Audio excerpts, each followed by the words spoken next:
Problematický rebel, výjimečně talentovaný vypravěč, kazatel, vězeň, ale i sociálně citlivý člověk bojující za svá práva. Tak to vše byl tak trochu nedoceněný autor kroniky české Václav Hájek z Libočan. O jeho postavě toho zatím moc známo není, a to i přesto, nebo právě proto, že jeho kronika česká ve své době provokovala a inspirovala zároveň, a to nejen historiky, ale i umělce a spisovatele.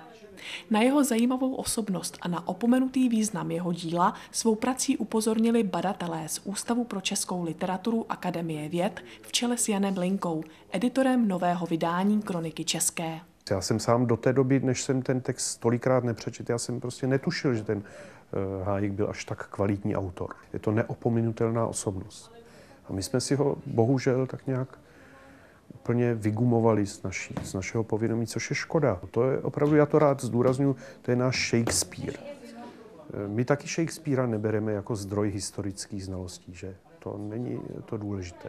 460 let od smrti tohoto zajímavého autora vydali badatelé zabývající se výzkumem starší literatury novou, zatím nejúplnější edici Hájkovy kroniky české, kterou si kromě odborníků mohou konečně užít i dnešní čtenáři z řad laického publika. Kromě pro dnešního čtenáře srozumitelného textu, napínavých příběhů, zajímavých informací a povedené grafiky, nové vydání obsahuje i slovníček a unikátní rejstříky osob a míst, díky kterým je začtení do poutavých příběhů o naší historii zase o něco snazší. Václav IV. To je právě na tom zajímavé, to je pro ně ambivalentní figura.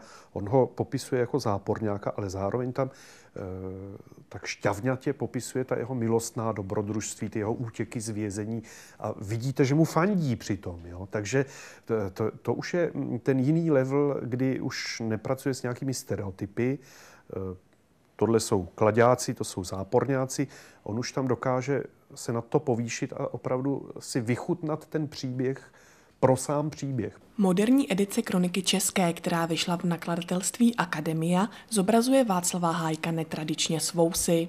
Toto netypické vyobrazení Hájka pochází z mědiritu, který byl pravděpodobně vytvořen podle Hájkova nedochovaného epitafu. Václav Hájek z Libočan zemřel roku 1553. Byl pochován v kostele svaté Anny, který je dnes známý jako kulturní centrum Pražská křižovatka. Jeden z exemplářů nejstaršího vydání kroniky české je dodnes uložen v knihovně Strahovského kláštera.